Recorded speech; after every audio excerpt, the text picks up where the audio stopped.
Thank you very much. Yo, this here is it's my first podcast. This is DJ Bobby D. Uh, you are witnessing the Strictly Crossfade podcast. It's the first episode. Um, I'm doing this, so might as well do it. There we go. Well, I just definitely want to introduce myself. And I am doing my podcast for the first time. This, like I mentioned earlier, this is the first time that I've done a podcast. I'm gonna keep saying that, but there's really no. I like listening to podcasts. I have a few that I listen to all the time, and I see that really there's no rhyme or reason. You just jump right out there and do it. I'm not sure what I'm looking for out of this podcast. Maybe I'm looking for nothing. I'm just this is just a way for me to just release some energy. I feel like I have a lot of positive energy that I can release, and why not? I'm gonna release it to the airwaves, let people have it. Hopefully there's something in this that can help someone. Hopefully I can help myself with this podcast. There's a few things that I have noticed along this journey of mine. A few things that have that stood out of my mind, and things that just wouldn't go away. So I would like to. That's what this podcast is going to be. It's going to be me revisiting things just to see what sense I can make out of it. I entitled this podcast the Strictly Crossfade podcast, and later on I'll explain what strictly crossfading is. That's like a term. That's a DJ term. That's kind of like a part of a DJ culture. I've been a DJ for many years. At this present time, I'm not practicing anymore. I'm not out there performing in clubs and things like that or whatnot. I've done that since since my early teens and all through my 20s and 30s, and I've done a lot of musical things, and DJing was one of the ones that I really enjoyed doing. So, but anyway, I'm gonna get more into this. Okay, the way and this podcast is going to be dealing with DJing. So I'm just letting you know right now before you get into it. It's kind of, I guess, a niche type of subject. Only for the nerds, I guess, for the musical, technical, music nerds. So hopefully you can still ride along with me. The way I became a DJ and was weird because it's like when I was very young. I was in my when I was in the seventh grade. Everybody that I knew was doing something that was like breakdancing and doing things like that. And it's like I knew I had this energy in me, and I knew there's something I needed to do. It's like I wanted to create, I wanted to do something, but I just didn't know what to do. It's like it's like you see, we used to have these things in my junior high. I used to go to Florence over in Pleasant Grove, and we used to have these things called sock hops, and and a sock hop is like if you've done good all week in school, on Friday morning, if you come to school an hour earlier, they'll let you play music and you can dance and all that kind of stuff. It's like an hour for you to let loose before school. And then real good friend of mine then, I think his name was Robert Montavo. He used to always bring some records like Run DMC records and stuff like that, and I loved them. I love the music. I love the hip hop, and I'm like, wow, that was really the only time I could get it because here in Texas, I'm in Dallas, Texas. Around that time, hip hop music wasn't really on the radio and stuff like that. We were still getting like a lot of the, you listen to the radio, it'd be full of like the Barcades and Cameo and which groups I love, but it was full of music like that. It was for like the older adults, which at that time older people were probably like 20, 30 years old because we're so young, but they didn't really play. Every now and then you'll get a Skinny Boys or something will play, or Fat Boys or something like that'll play, and you're just like, oh man, what is that? What is that? What is that? So and then a lot of the guys used to break dance and stuff. So I tried breaking, and I just could not. I could not get the windmill. I could. I don't know how. I don't know how. Maybe I'm not shaped right or whatever. But I couldn't get that leg kick, man. I could probably spin maybe twice, and that's it. And I was just like, so breaking, that wasn't my thing. And then I tried to do graffiti writing. I was an okay, you know, drawer. I could draw like freehand or whatever. I was okay freehand, but I couldn't spray paint, and I couldn't mix the colors, and I couldn't get a good style going. And you see a movie like Beach Street or something like that. You're just like, oh man, how do they get all that? How do they get those designs and everything? But so graffiti, that wasn't my thing either. So I'm like, I just could not find myself. And but I know when I hear the music or whatever, I'm just like, man, I gotta do it. And then and then like on the school bus, so like my cousin and a couple guys on the school bus, because we used to ride the school bus from Pleasant Grove back down to the projects in South Dallas.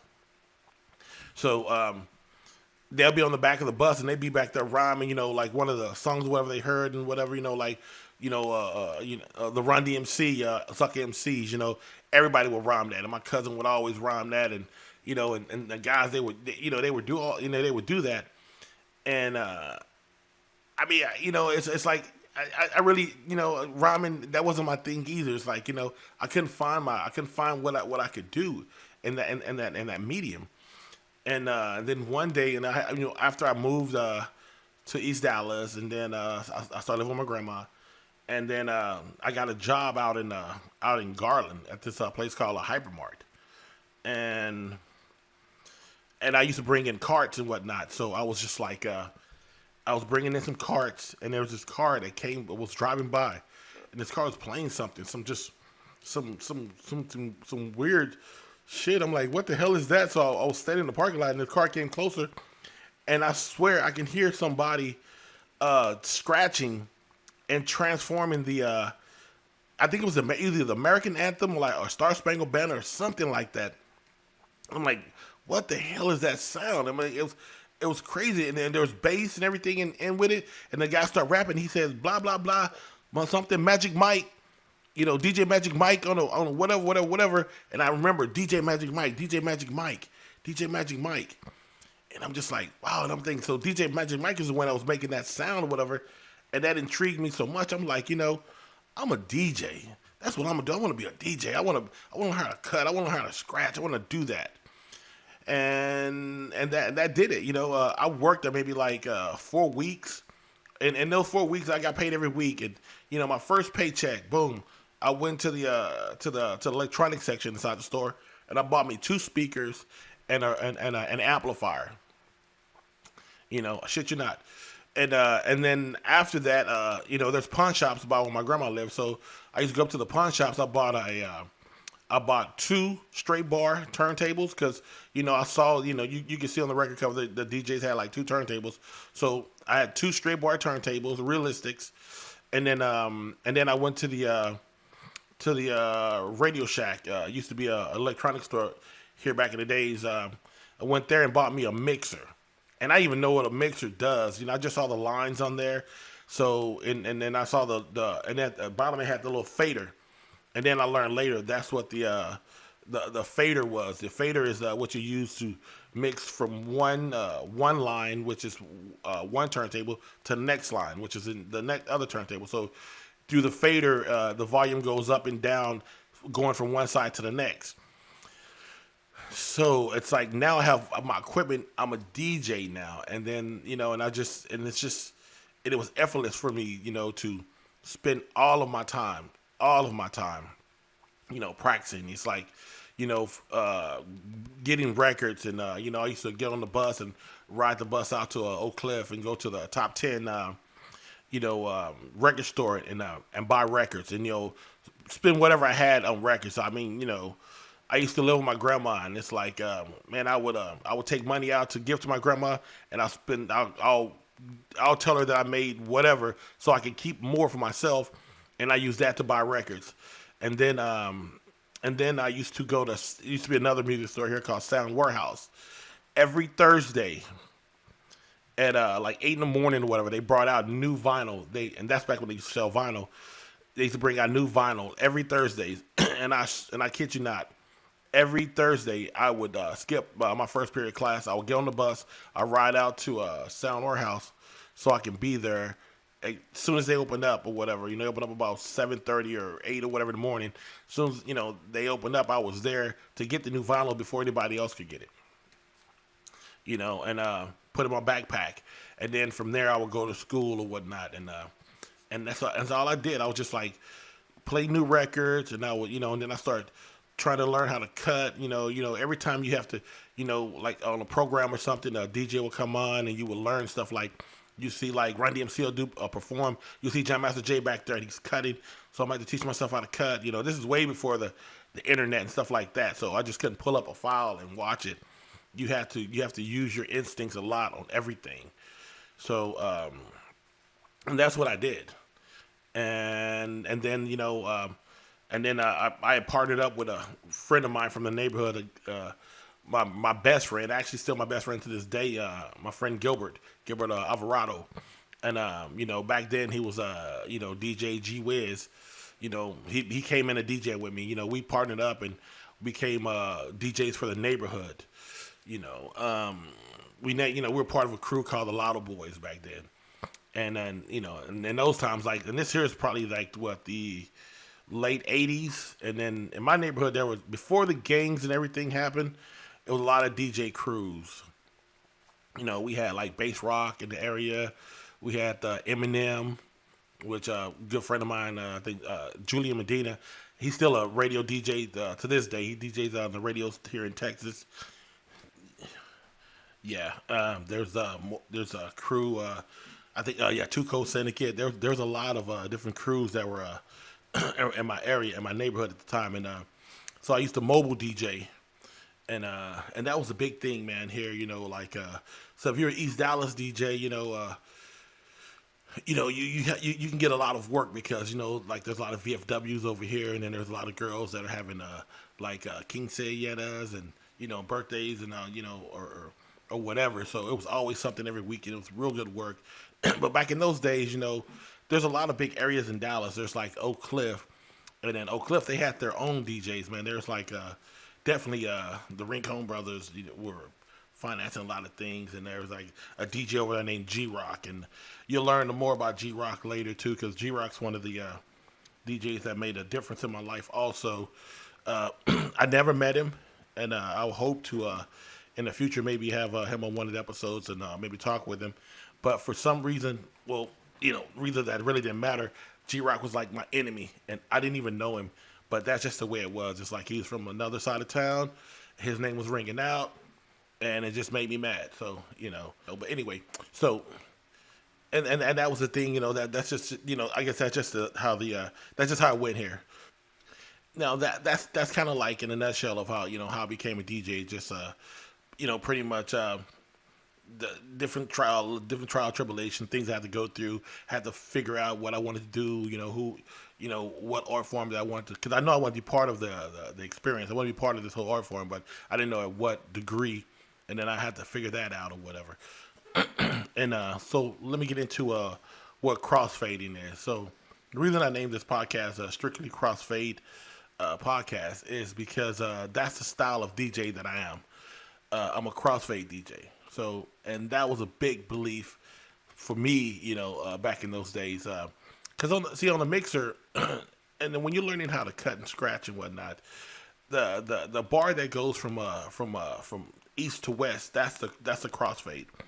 The north and south, those are levels, those are lines. Those that's how you bring a sound in. Like you plug your turntable through one of those lines, and then and that's your volume. You're from 0 to 10. That's how you control the volume of the turntable. But the east and west bar is how you select which one you're going to play, the right one or the left one. And you can do, and that pretty much controls how you're cutting too. So when you're scratching and whatnot, you're usually using the crossfader. You're going east and west, in and out. You're cutting the sound in, and bringing the sound, cutting the sound out, bringing the sound in, bringing it out. It's making it's cutting. You're cutting it in.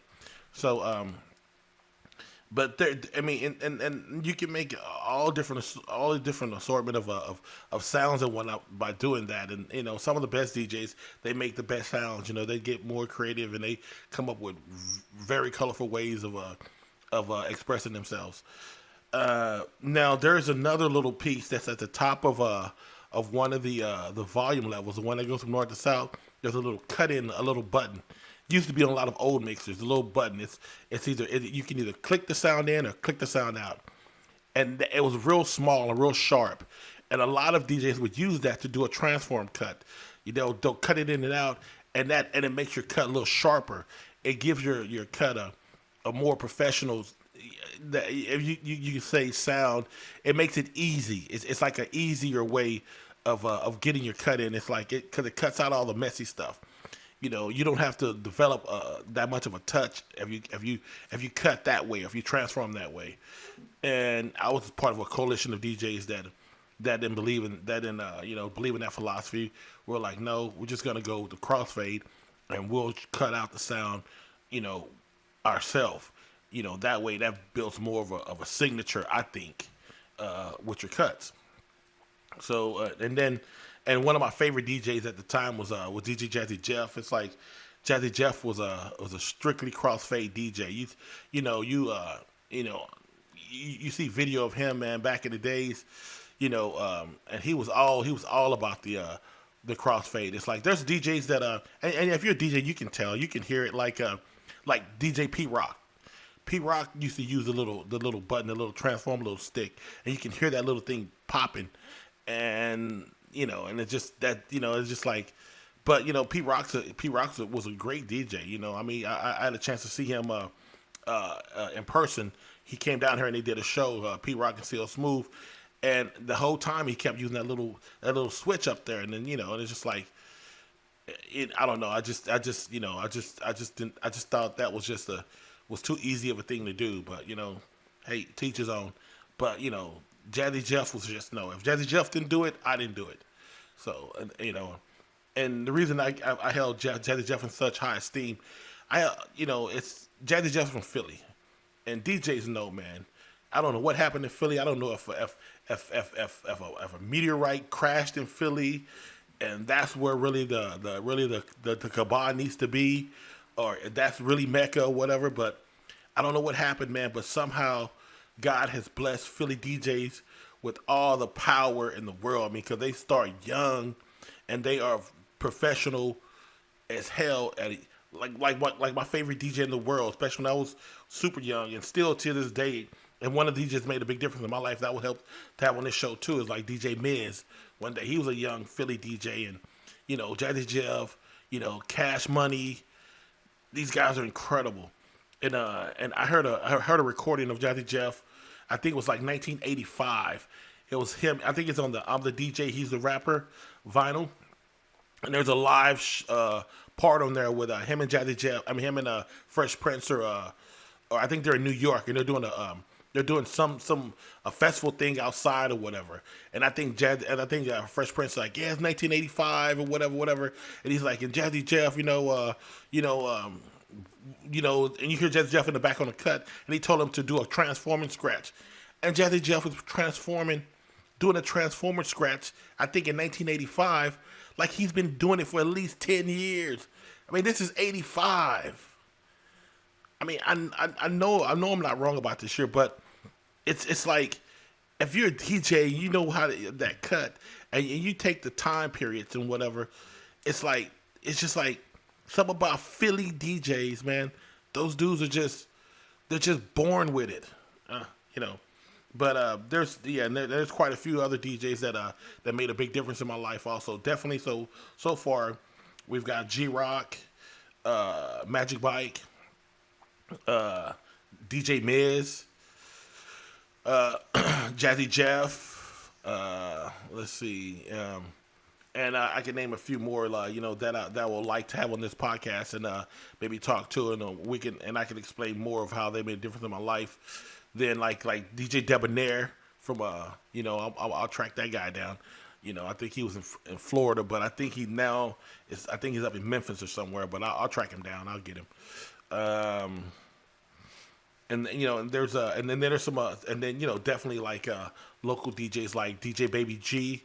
Baby G is actually from right outside of Dallas. He's from I think the Irving area, and and he that was my introduction into just say if you've only driven little Toyota Corollas and stuff like that, just little pieces of shit cars or whatever, and then somebody said, "Hey man, you want to take a ride in my Cadillac? Hey, do you want to drive my Cadillac? My new STS, North Star, fifth wheel on back, whatever, Cadillac." And you get in there, man, you get them leather seats, and you feel them big old tires, and you rub that wood grain wheel, and you just like, oh my God. That's kind of like what Baby G did for me. Because Baby G was like, when I first met him, I met him, he was a star. It was like 1990 or right around that time. He had just won I think it was the DMC, the U.S. Portion or whatever, or the Supremacy Contest, or it's one of those competitions that I had just found out what that was at that time, and then I found out that he was the winner, and he was the DJ that lived here, that was with one of the rap groups that I used to go and listen to down in Deep Ellum. It's like, oh shit, and then and he never treated me like I was a learning DJ or whatever. He used to treat me like full-fledged deal, and he's like already competing in the world, and and let me and some other DJs come to his house, and practice on his Cadillac when we just had regular pawn shop turntables and stuff, and trying to learn the ropes. We could go to his house and get on a real professional mixer with real 1200 curve bar turntables with good order font needles and whatnot, and actually practice and do it for real. It's like, wow. So yeah, I would love to have him on the show also, and just talk to him about that.